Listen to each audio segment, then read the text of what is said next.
Voilà, nous sommes de retour sur ce plateau après cette séquence de spots publicitaires.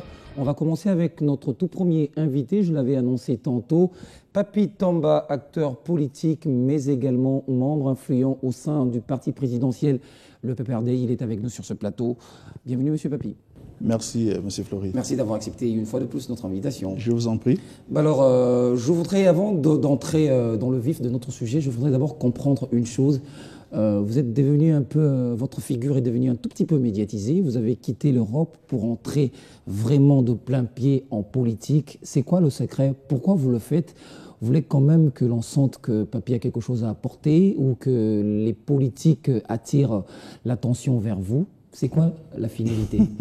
Non, mais Monsieur Fleury, je pense que tous les jours, on n'arrête pas de dire que tout Congolais, où qu'il soit, il doit essayer d'apporter du sien, c'est-à-dire apporter sa pierre dans la reconstruction de notre pays.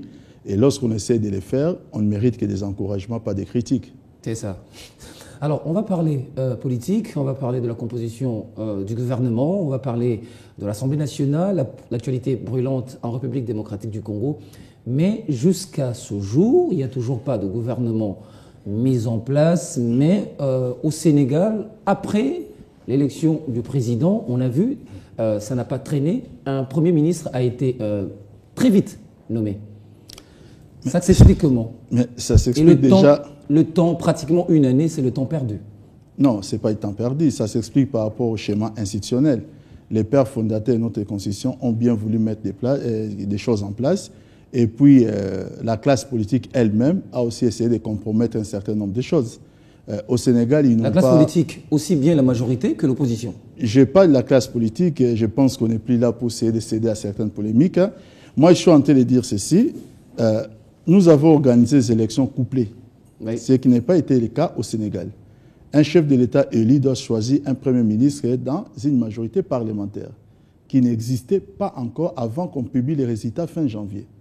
Donc, on ne pouvait pas parler déjà avant fin janvier la possibilité de mettre en place un gouvernement. Mais nous arrivons fin janvier, aucun parti politique ne gagne des élections. Ça crée encore un problème. C'est-à-dire, aucun parti, je ne dis pas ne gagne pas les élections, n'obtient la majorité au Parlement. Ça crée encore un deuxième problème, il faut nommer un informateur. Tout ça, ça va demander du temps. L'informateur qui avait une possibilité d'étendre son travail jusqu'à un mois renouvelable une fois, c'est-à-dire 2 mois, en 3 semaines, il a essayé de faire de gros efforts pour rendre ses conclusions auprès du chef de l'État. Mais il y a encore aujourd'hui les bureaux provisoires. Je pense que techniquement parlant et politiquement parlant, il ne serait pas raisonnable, sachant que le gouvernement est responsable devant les parlements, de mettre en place un gouvernement avant que les bureaux provisoires des bureaux définitifs plutôt soient installés. C'est ça que je suis en train de vous dire, nous sommes dans un schéma institutionnel normal. Si nous voulons faire des comparaisons, mais faisons des comparaisons pour des choses qu'on peut comparer. N'allons pas faire des comparaisons pour des situations où nous savons dès le départ... Vous voulez dire que par rapport à la situation au Sénégal et en République démocratique du Congo, la comparaison est illogique? Et totalement illogique. Voilà. Alors, la composition du gouvernement, à votre avis, devrait tenir compte de quels facteurs essentiels? Moi, je l'ai toujours dit. Déjà, il faut déjà commencer par faire les choix des hommes avant de parler de l'architecture. Mais nous savons que le chef de l'État, dans son discours d'investiture, il était clair là-dessus qu'il va travailler avec des gens qui ont la passion du Congo, des gens qui sont compétents dans leur domaine. Et j'aime toujours les répéter, que des gens qui ont la passion du Congo et qui sont compétents dans leur domaine ne se trouvent pas que dans la majorité. Donc on peut tenir compte d'une certaine ouverture parce qu'il y a bien des valeurs dans l'opposition qui peuvent faire aussi des choses pour accompagner les chefs de l'État dans la révolution de la modernité. Tout le monde le fait aujourd'hui. On ne va pas prétendre pour dire qu'on serait mieux que la France ou mieux que les États-Unis d'Amérique. Donc le monde évolue, la politique, nous sommes dans une nouvelle dynamique où nous devons comprendre que l'ouverture aussi, c'est quelque chose qui peut accompagner certains grands projets. Mais au-delà de tout cela maintenant, il faut maintenant concevoir une certaine architecture. Cette architecture va nécessiter, nous puissions déjà avoir la possibilité d'un Premier ministre qui doit avoir une forte personnalité. N'oublions pas que ce mandat 2011-2016 aura une particularité au niveau de l'Assemblée nationale, c'est qu'il y a des députés de l'UDPS qui font leur entrée. Nous savons que chez eux, ils sont plus activistes que politiques. Donc ce Premier ministre va gérer ces activistes et nous savons généralement ce n'est pas facile de gérer. Donc il faudrait quelqu'un qui puisse avoir la maîtrise des dossiers, un homme de poigne, et un fidèle parmi les fidèles. Moi, je ne vois qu'un Premier ministre. La personnalité un Premier ministre peut perdre. La personnalité dont vous parlez tout à l'heure et la passion du Congo sont le seul critère de choix des personnes qui doivent jouer un rôle au sein du gouvernement. Non, mais lorsque je dis la passion du Congo et puis compétent c'est apparent, dans les domaines, la passion du Congo, c'est apparent. Tout le non, monde a la passion. Apparent. Non, c'est pas tout le monde qui a la passion du Congo. Quand nous parlons de la passion du Congo, essayons de comprendre les termes dans son sens intrinsèque. C'est-à-dire, il faudrait qu'il y ait des éléments objectifs qui puissent démontrer que la personne a la passion du Congo. On ne va pas nommer quelqu'un par hasard. C'est-à-dire, il faut qu'il puisse y avoir une historique. La personne doit avoir fait ses preuves par le passé. Moi, je me rappellerai toujours du président Mitterrand qui disait qu'on n'est pas président de la République par hasard. Avant d'être président de la République, il faut commencer par être président de quelque chose. Donc, ça veut seulement dire qu'il y a une certaine historique qui doit accompagner la personne, dont nous devons comprendre qu'il y a une certaine passion du Congo. Quand on a la passion du Congo, on travaille pour l'intérêt général. Quand on a la passion du Congo, on essaie de poursuivre les biens communs. Donc, c'est-à-dire on n'est pas là maintenant pour des intérêts partisans, c'est tout l'inverse de tout ce qui est régionalisme ou tribalisme. C'est pratiquement la négation même de la passion du Congo. Ce sont des gens qui doivent accompagner cette grande vision. Nous ne devons pas oublier ce qu'aujourd'hui, nous parlons de la révolution de la modernité. C'est bien d'en parler, mais il y a beaucoup d'objectifs stratégiques là-dedans qui demandent qu'il y ait des hommes de poigne qui puissent avoir la vraie volonté d'accompagner les chefs de l'État dans cette vision. Nous n'avons pas besoin que la révolution de la modernité soit un chapelet de bonnes intentions. Parce que les chefs de l'État dirigent ces pays, certes, ils peuvent être les commandants de bord. Si dans ces navires, il y a 70 millions de Congolais qui veulent les ramener à contre-courant, les choses ne marcheraient pas. Donc il faut une nouvelle culture qui doit imprégner les institutions. Donc tout cela, c'est important dans les choix des personnalités qui vont l'accompagner au niveau du gouvernement, tant au niveau de l'Assemblée nationale, les députés sont là, c'est l'émanation du peuple. Mais nous allons seulement les demander à ces honorables députés, par exemple, un sens des devoirs. Donc, maintenant, par rapport à l'architecture, c'est clair que nous devons maintenant savoir quels seraient les ministères régaliens. Nous connaissons les problèmes de ces pays. Les problèmes de ces pays, nous les connaissons. Nous connaissons quelles sont les revendications du peuple. Le chef de l'État lui-même, dans son discours d'investiture, il était le premier à dire qu'il est parti à l'écoute de ces gens qui n'ont pas voté. Et ces gens qui n'ont pas voté ont exprimé un certain message. Nous les comprenons. Nous savons qu'il y a un mot, quand nous allons à la cité, tout le monde parle du social. Bon, oui. Avec la manière d'interpréter ces mots, certes, chacun l'interprète à sa manière, mais néanmoins, nous parlons du social. Le chef de l'État a lancé l'idée d'un forum économique, mais ça va nécessiter des mécanismes de mise en place pour répondre réellement à ces besoins, qui, premièrement, doit commencer par bien expliquer ces concepts, parce qu'on dit toujours qu'un problème bien posé est à moitié résolu. Donc, il faut une bonne architecture des ministères qui définit quels seraient les ministères régaliens, pas un ministère, pas plutôt un gouvernement pléthorique avec des ministères... D'autres jugent d'ailleurs, par contre, l'efficacité du gouvernement à la réduction de certains ministères. Mais bien entendu, il faut mettre en place des ministères utiles et des ministères qui doivent tenir compte de la situation politique de notre pays, de la situation économique. Nous sommes un pays encore aujourd'hui pauvre, il ne faut pas l'oublier. Donc ça veut seulement dire qu'il faut revoir un certain nombre de choses. Je vois par exemple d'autres ministères qui peuvent bien être fusionnés. Et il y a des ministères qui peuvent maintenant apparaître. C'est-à-dire des ministères qui n'ont jamais existé, mais qui, par exemple, moi, personnellement... Mais en même temps, il faut aussi récompenser certaines personnalités qui ont battu campagne, par exemple, pour le parti présidentiel, pour le chef de l'État. Alors, lorsque l'on réduit, par exemple, ces ministères, alors comment les récompenser? Le calcul mathématique politicien devient difficile. Hein. Non, mais ça dit, je pense qu'il y a une chose que nous devons comprendre, et ça devient un peu le drame. Moi, je veux me positionner en tant qu'un membre de la diaspora, et... quand nous menons certaines actions là-bas, aujourd'hui, c'est très difficile de voir certaines personnes qui... quand on est de l'opposition, on y va comme ça. Mais quand les gens soutiennent les régimes, et nous sommes majoritaires en Europe, ça, il faut le savoir, mais on va dire qu'on va organiser une marche. La première question qu'un Kidam va vous poser, alors qu'il a déjà un soutien du régime qui peut manifester. Nous tous, nous avons commencé à soutenir ces régimes pendant des années. Je ne pense pas qu'on avait demandé 100 euros de Kinshasa. Sortons un peu de cette logique de comprendre que le travail au niveau d'un ministère doit être compris dans le sens des récompenses à accorder. Ce n'est pas parce qu'on a été un grand militant pendant la campagne présidentielle que lorsque, même si on n'est pas compétent pour exercer une fonction, que vous devez occuper cette fonction-là. Sortons un peu de ça. C'est-à-dire, ayons un peu la passion du Congo. Par rapport à la passion du Congo, la politique n'est pas la seule chose que tout le monde peut faire. Il y a bien d'autres métiers qui existent, il y a bien d'autres possibilités de réussir dans la vie. Nous pouvons aimer, bien entendu, la politique, aimer un régime, aimer un pouvoir, et aussi faire autre chose à côté, faire preuve de militantisme, nous le voyons sous d'autres cieux. Donc il ne faut pas que nous puissions comprendre, par exemple, la mise en place du gouvernement comme l'attribution des récompenses. Là, ce serait fausser un peu les données. Le chef de l'État était clair lorsqu'il dit qu'il travaille avec des gens qui ont la passion du Congo et des gens qui sont compétents dans leur domaine. C'est clair que si maintenant, parmi les fidèles, nous trouvons des gens qui ont la passion du Congo et qui ont accompagné les chefs de l'État et qui sont compétents, pourquoi pas? Mais sortons un peu de cette logique où, à un certain moment, on a vu des gens être choisis ministres parce qu'ils étaient bons danseurs. Mais alors, du fait que le parti politique, le PPRD, soit le parti majoritaire au sein de la majorité présidentielle ou bien à l'Assemblée nationale qui a raflé plus de sièges, alors il est logique, à votre avis, que le poste de Premier ministre revienne de facto à ce parti? Vous savez, nous sommes dans un régime semi-présidentiel et il n'y a qu'en RDC que je vois, et nous l'avons vécu sur base d'un accord politique, les mandats passés, où un parti majoritaire au Parlement, mais ce parti cède les sièges des premiers ministres à un parti qui a moins de partis et moins de députés que lui. Vous savez, nous observons les fonctionnements des institutions partout au monde. Et ça, nous pourrions les comprendre de 2006 à 2011 parce qu'il y avait un accord politique qui était signé. Aujourd'hui, cet accord politique n'existait pas, entre autres dans la logique des institutions.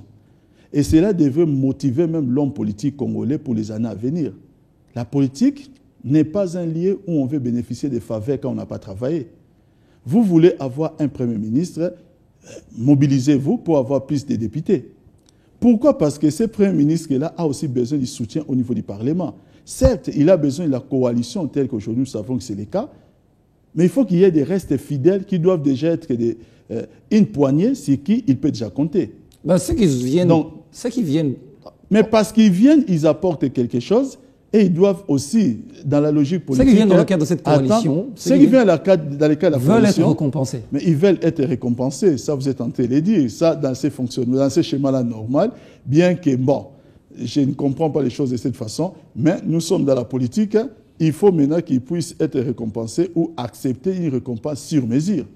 Je ne veux pas, M. Floride, vous demander de me donner votre maison parce qu'un jour, je vous ai ciré les chaussures. Je pense que demander votre maison par rapport à l'acte qui a été commis est disproportionné. Aujourd'hui, moi, personnellement, pour rester dans la logique des institutions, comme nous le voyons partout ailleurs, je pense que je verrai beaucoup plus un Premier ministre et PPRD. Et nous serons logiques dans ces cas. Mais alors, d'autres membres de votre parti politique, il y en a un que j'ai reçu ici sur ce plateau, il a dit que pour qu'il y ait cohésion sociale, dans le pays, il faut par exemple respecter l'équilibre. Il faut que, par moment, un Premier ministre vienne de l'Est, de l'Ouest, des histoires comme ça, pour qu'il y ait bien évidemment équilibre, cohésion sociale.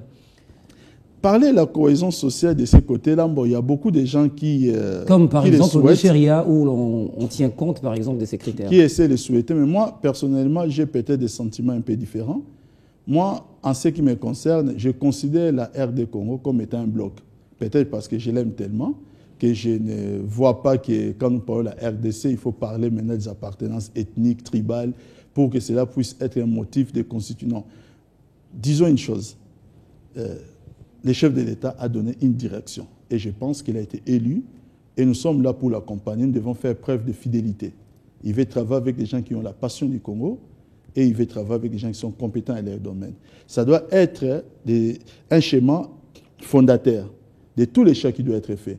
Maintenant, sur le plan des modalités pratiques, si maintenant on dit, bon, voilà, on peut trouver ces gens-là dans tel coin pour répondre à une certaine culture, bien que j'aie un peu de sentiments très différents par rapport à cette manière de regarder les choses, je dirais pourquoi pas. Maintenant, si on ne les trouve pas, si, je dis bien, il y a un cas de figure où on ne les trouve pas, on ne va pas être retenu par ça pour dire qu'on va maintenant prendre quelqu'un qui ne soit pas compétent pour un ministère juste parce qu'il est du Bas-Congo, juste parce qu'il est de telle province. Non.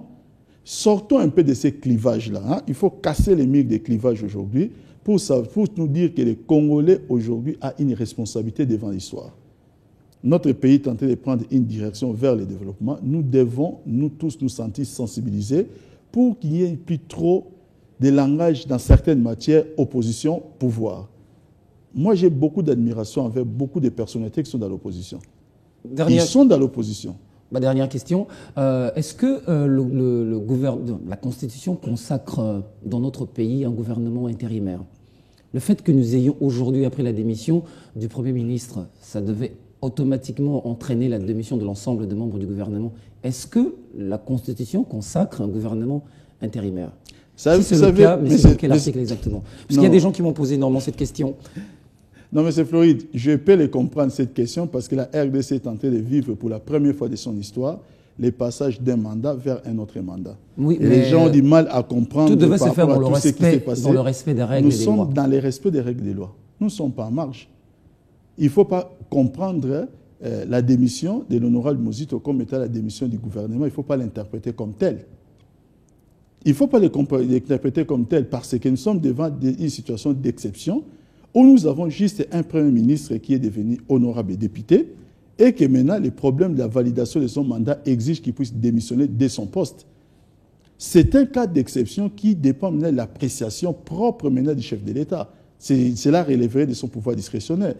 Il n'y a pas matière à parler de la violation de la Constitution, mais je pense que par rapport à ce que nous venons de vivre... Vous admettez quand même que la Constitution ne prévoit pas un gouvernement... Je dis que c'est par rapport à ce que nous venons de vivre. Oui. Il ne faut pas oublier une chose, c'est que notre Constitution, nous l'avons mise en place un peu dans la précipitation. On ne va pas faire l'histoire de cette Constitution. En France, après la mise en place de la Constitution de la Ve République, 2 ans après, ça a été révisé. Ce n'est pas pour autant qu'on dirait que cette Constitution n'est pas rigide. C'est-à-dire qu'il y a bien des choses que nous pourrions réviser aujourd'hui dans cette Constitution pour l'adapter aux réalités du moment sans avoir peur de quoi que ce soit. C'est tout à fait normal que la société évolue, que les textes évoluent avec la société. Nous venons de vivre une expérience où nous devons forcément tirer les conséquences de cette expérience. Voilà. Papi Tamba, acteur politique, membre du PPRD, parti présidentiel au sein de la majorité. Merci d'avoir accepté notre invitation. Merci d'avoir répondu à toutes nos questions. Merci, M. Floride. Portez-vous bien. Je vous en prie. Alors, on va prendre un deuxième invité, Germain Kambinga, député national de la Lukunga, deuxième force politique de l'opposition au sein du Parlement. Il sera notre invité.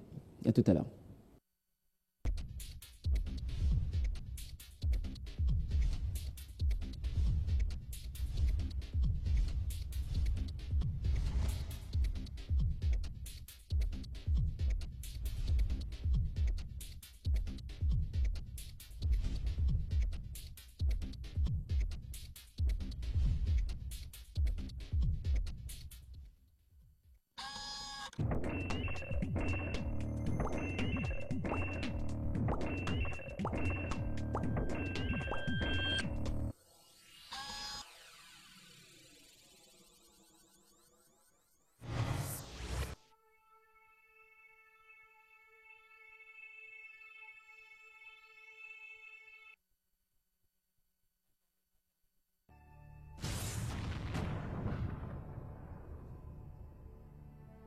Le développement du Congo, c'est d'abord une affaire du peuple congolais.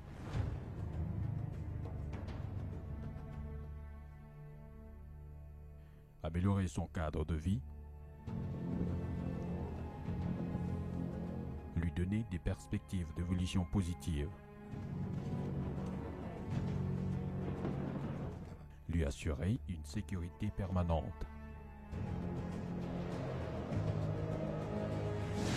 La révolution de la modernité, faire du Congo un cadre idéal pour le bien-être du Congolais.